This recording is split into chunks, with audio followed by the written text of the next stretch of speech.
Hello all and welcome to my channel. Today is just a very gloomy day. I'm dedicating this episode to my buddy Irish, who sadly passed away.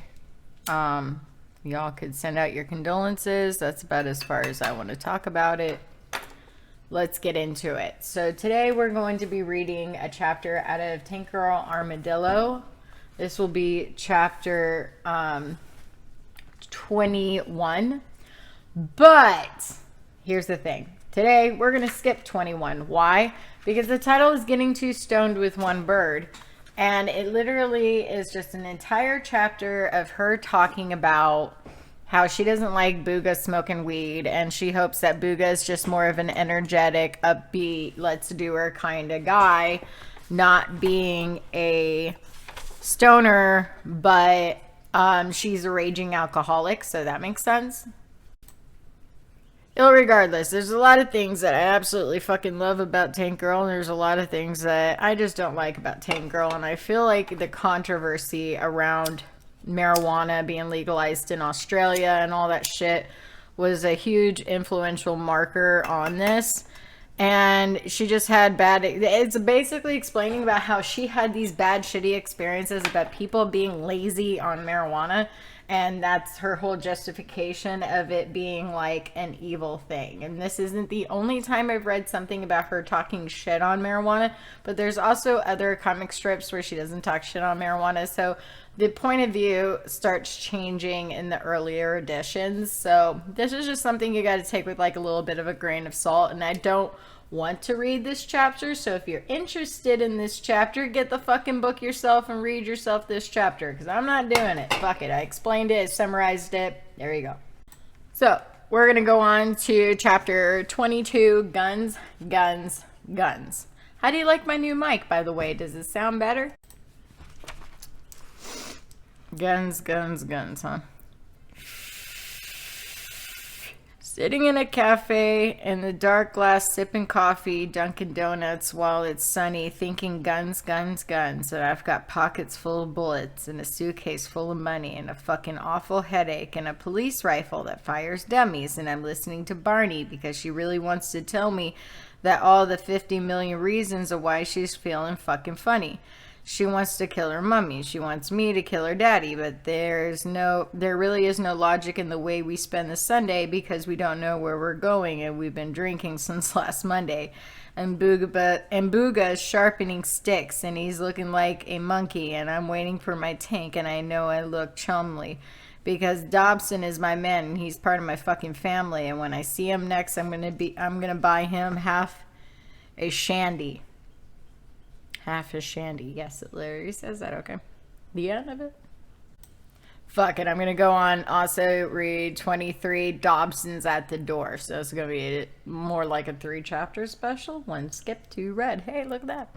Dobson at the door, shouted Jack Girl. It was lunchtime. She was poaching eggs and burning toast. I was sound asleep, but her words entered into my dream like an echo down an empty passageway.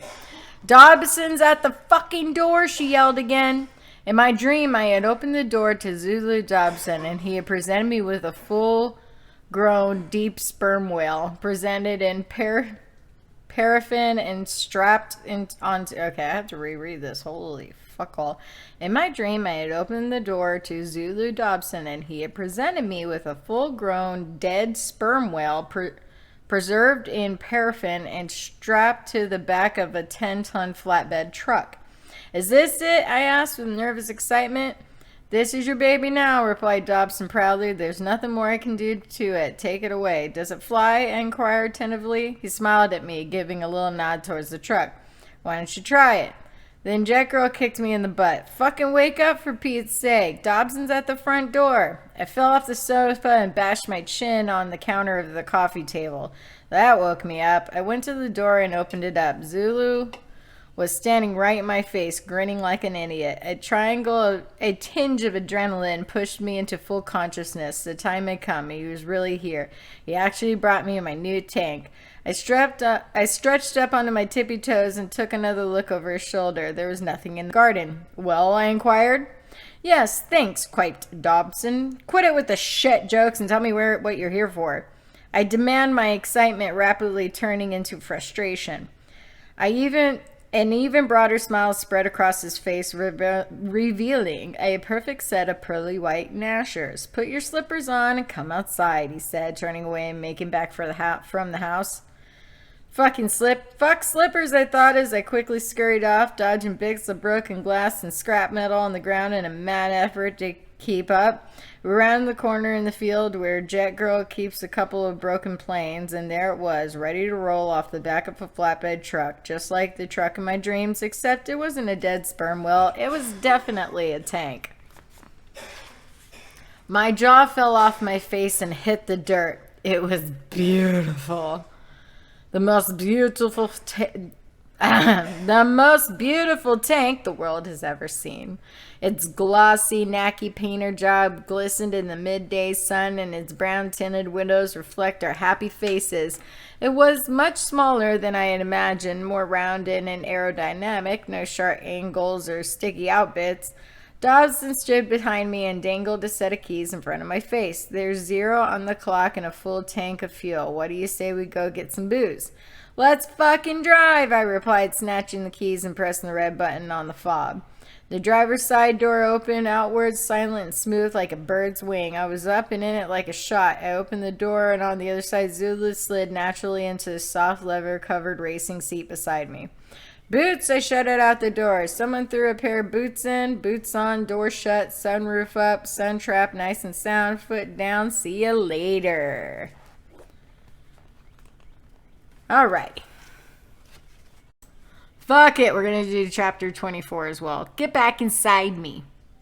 Zulu had done me good and proud. The tank drove like a dream, doing a ton with ease in open straights and cornering like a speedy bike. He talked me through the mandarin flashing lights, dials, and switches. There was nothing left to chance. Everything was monitored and fine-tuned. He revealed to me an inordinate amount of gadgets and extras. Every conceivable weapon, gizmo, and electric device was on board. I drove for 5 hours straight, getting the feel of the thing and trying out a few extras. Zulu had dumped copies of his entire music and film collections into the tank's computer, a comprehensive and eccentric mix? I don't know. ECLECTIC mix. You fucking figure it out. I wanted for nothing. We listened to the whole electric ladyland as we cruised along vast stretches of empty desert. I was blissed out. It was more like being in a flotation tank than a tank. It started to dawn on me what I had. Either by design or by accident, Zulu Dobson had built a vehicle that fitted my sweet butt like a glove. It was woman and machine in perfect harmony. I've been rattling around in that old rusty bucket far too many years, and Booga had done me a mighty big favor by blowing the fucking thing up. But this was something very special. It was spiritual. I had come home. My mind was at peace. My senses and reaction were in perfect sync and well-tuned machine. My body was costed like a manicured hand with a velvet glove. My soul was in heaven. All right, I think we're gonna end there at chapter 25, The Burger People, and we will continue on to the next episode. Thank you all for watching. Rest in peace, Irish. We will miss you forever. And I hope you all have a very safe day, and watch out for fucking motorcyclists. Yeah. All right. Have a great day.